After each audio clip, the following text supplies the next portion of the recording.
Bonjour à tous, c'est Gixxer, j'espère que vous allez bien. Aujourd'hui dans cette vidéo, je vous propose de découvrir l'imprimante que je viens d'acheter, donc une Xtool S1. Au préalable, j'avais une Ortur Laser Master 3 qui est partie en fumée.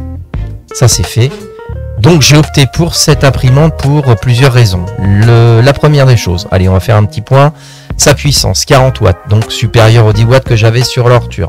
Ça c'est le premier point. Second point, la sécurité et la qualité d'utilisation. La sécurité, les capteurs de feu et un système que vous pouvez acheter en option qui vous permettra, en plus des capteurs, de carrément éteindre le feu par le biais de cartouches de CO2 qui vont se dégager dedans et donc qui vont étouffer le feu. Le troisième point intéressant également, qui est super agréable en utilisation, c'est une imprimante qui est fermée, c'est-à-dire que toutes les vapeurs, les fumées et autres s'en vont à l'extérieur. Vous pouvez même également mettre un système de filtration de façon à ne pas rejeter trop de cochonneries à l'extérieur. Donc vous avez un pré-filtre et ensuite vous ressortez avec votre tuyau et vous évacuez les mauvaises odeurs et surtout les odeurs nocives que vous pouvez avoir quand vous utilisez une imprimante ouverte comme celle que j'avais au préalable, la Xtool. Donc j'ai acheté cette imprimante pour donc toutes ces raisons, et à l'utilisation c'est un véritable plaisir. À l'arrivée pour le montage, tout est bien calculé, on voit que c'est vraiment une qualité de produit supérieure à d'autres imprimantes. Franchement vraiment tout est bien conçu. Je l'ai acheté, donc je peux dire les choses qui vont. Les choses qui ne vont point à ce jour, c'est l'utilisation avec le logiciel Xtool, c'est-à-dire que ça fonctionne en changeant un certain nombre de paramètres, mais concrètement, vous n'aurez pas toutes les options qui vous sont proposées par le logiciel donc de la marque Xtool, qui vous propose un stuff qui est quand même bien foutu, facile d'utilisation, mais qui ne présente pas toutes les caractéristiques que vous pouvez retrouver sur Lightburn. Donc à savoir concrètement ce laser, donc vous avez le réglage de la focale donc en Z, donc l'axe Z est bien géré avec le logiciel de la machine. Vous avez un système qui vous permet de faire plusieurs palpations. Vous avez sur le logiciel de la machine également un système qui vous permet de localiser directement le point avec le laser.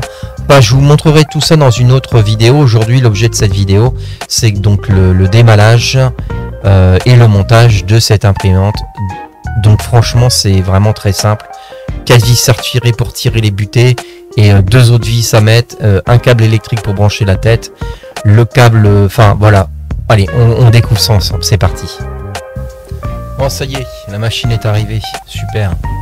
Bon déjà première chose, c'est super bien protégé, donc j'ai pris de l'option avec structure nid d'abeille.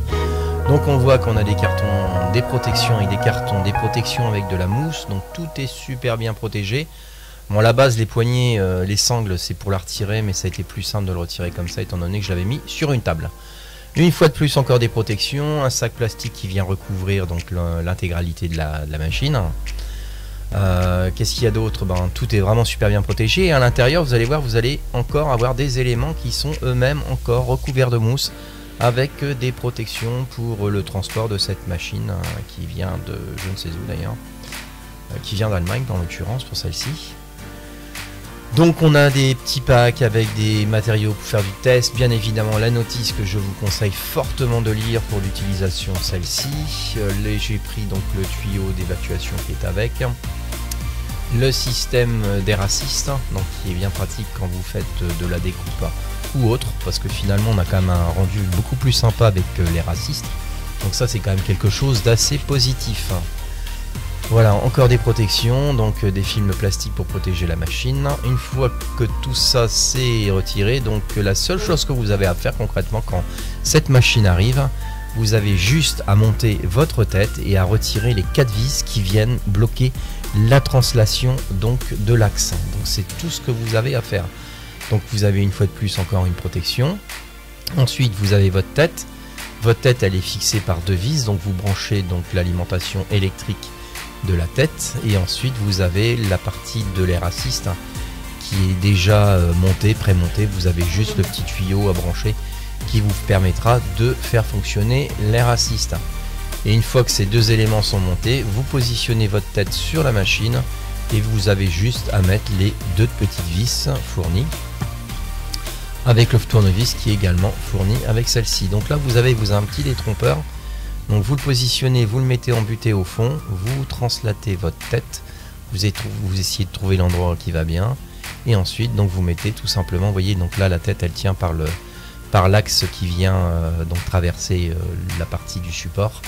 Et ensuite vous mettez vos deux vis tout simplement pour pouvoir fixer cette tête donc sur le support de la tête laser. Donc moi j'ai pris une tête en 40 watts pour faire de la gravure sur de l'inox, sur de l'acier, sur des choses qu'on ne pouvait pas forcément faire avec un 10 watts ni même un 20 watts. Il existe également une tête avec une fréquence de laser différente. Donc on est, je pense, si j'ai pas de bêtises, sur des infrarouges avec une puissance de 2 watts je crois pour cette tête, mais comme ce ne sont pas les mêmes fréquences, ce n'est pas la même puissance. Donc voilà, on a deux petites vis à mettre, donc c'est pas toujours facile parce que c'est quand même des toutes petites vis. Mais ça va quand même relativement simplement, c'est simple à faire, il n'y a vraiment pas de souci là-dessus. Voilà, donc le plus dur c'est de ne pas les faire tomber.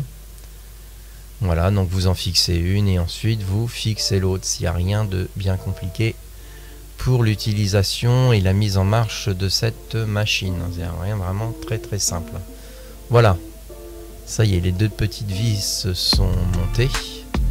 Et après ce que j'ai fait également pour avoir en plus de la structure en nid d'abeille, je pris une planche de bois que j'ai fait découper aux bonnes dimensions et ensuite j'ai remis une autre planche de bois que j'ai préalablement découpée au laser de façon à positionner ma tête par rapport à l'utilisation, aux dimensions d'utilisation qu'on peut avoir, parce que vous avez une dimension totale mais après vous avez une dimension d'utilisation.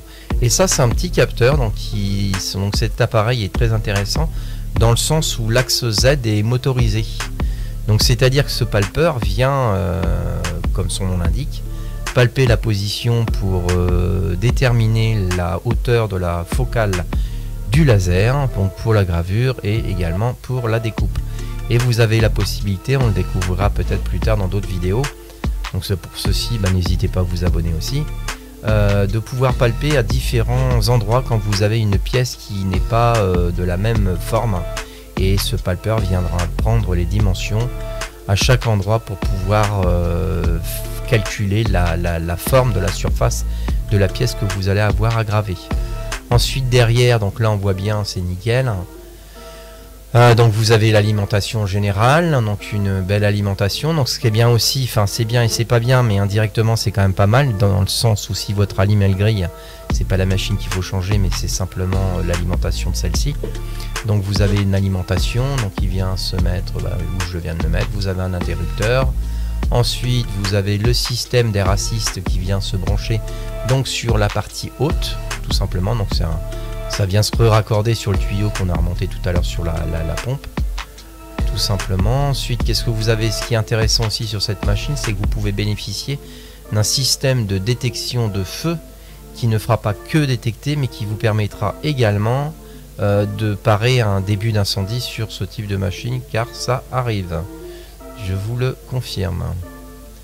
Voilà, donc ce tuyau là vient se brancher donc sur la partie haute. Et la partie basse est consacrée exclusivement au système de détection et d'extinction de feu de celle-ci. Donc là on a des raccords type pneumatique et voilà, ça y est, c'est fini, c'est branché.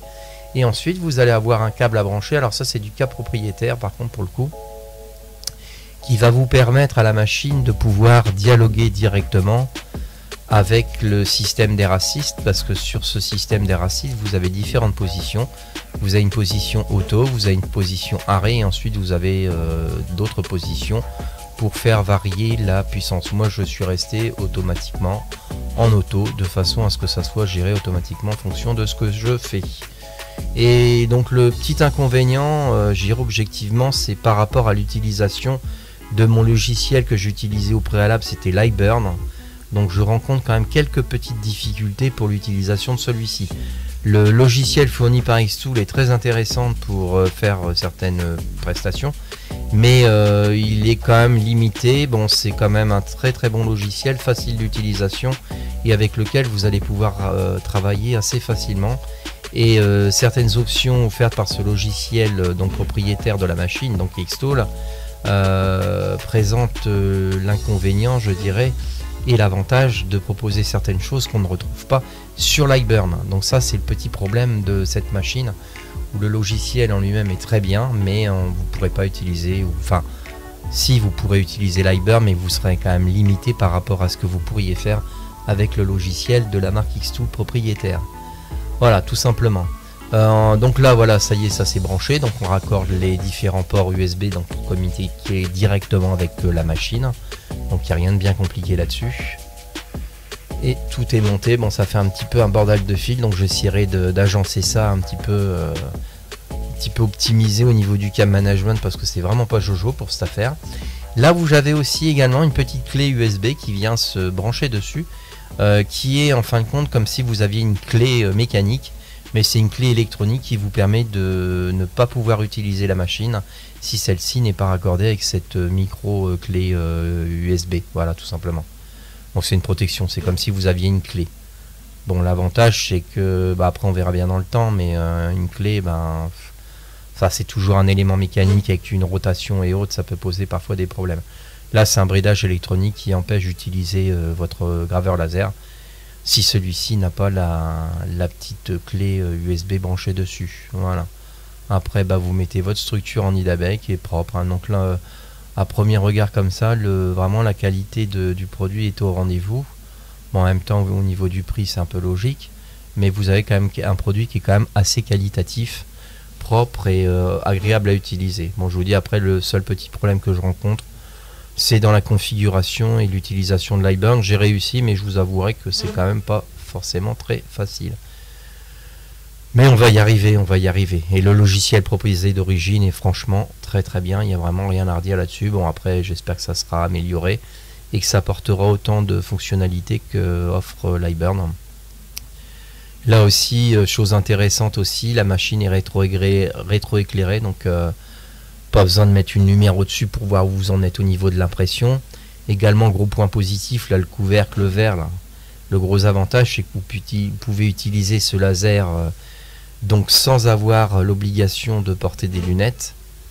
Après, il faut savoir aussi une chose, c'est qu'il existe dans d'autres pays que l'Europe, comme d'habitude, des éléments qui permettent de faire translater une pièce d'une longueur de 3 mètres, mais actuellement c'est pas proposé, et le laser qui est en classe C1 ne sera plus en classe C1. C'est ce qui peut expliquer que ce système là ne soit pas commercialisé en Europe. Il existe pour le P2, mais pour la S1 ce n'est pas proposé. Voilà, petit tour du truc. Donc vraiment le rétroéclairage sympa, la vitre c'est propre, c'est quali. Bon, franchement, il n'y a rien à redire là-dessus. Voilà, après, il y a des petits autocollants à retirer. Donc, ils vous disent qu'il y a 2 vis à retirer avant. Bon, les vis sont retirées. Maintenant, je retire l'autocollant. Bon, il est un peu ferme l'autocollant. Il laisse des traces. C'est dommage, mais bon. C'est pour vraiment tout sécuriser et pour vraiment avoir un montage très, très facile. Franchement, 4 vis à retirer et 2 autres vis à mettre. Et puis, c'est plié, quoi. Voilà. Alors, après, il y a un petit truc, un petit point assez négatif. Là, c'est l'histoire du déplacement du laser pour pouvoir le positionner. Ce qui est dommage, c'est qu'ils n'aient pas fait un système de poignée pour pouvoir récupérer le laser plus facilement, parce que vous savez jamais trop comment le choper, le truc. Donc ça, c'est un petit peu embêtant, mais bon, c'est un détail, mais ça pourrait être perfectible à ce niveau là sur cette machine.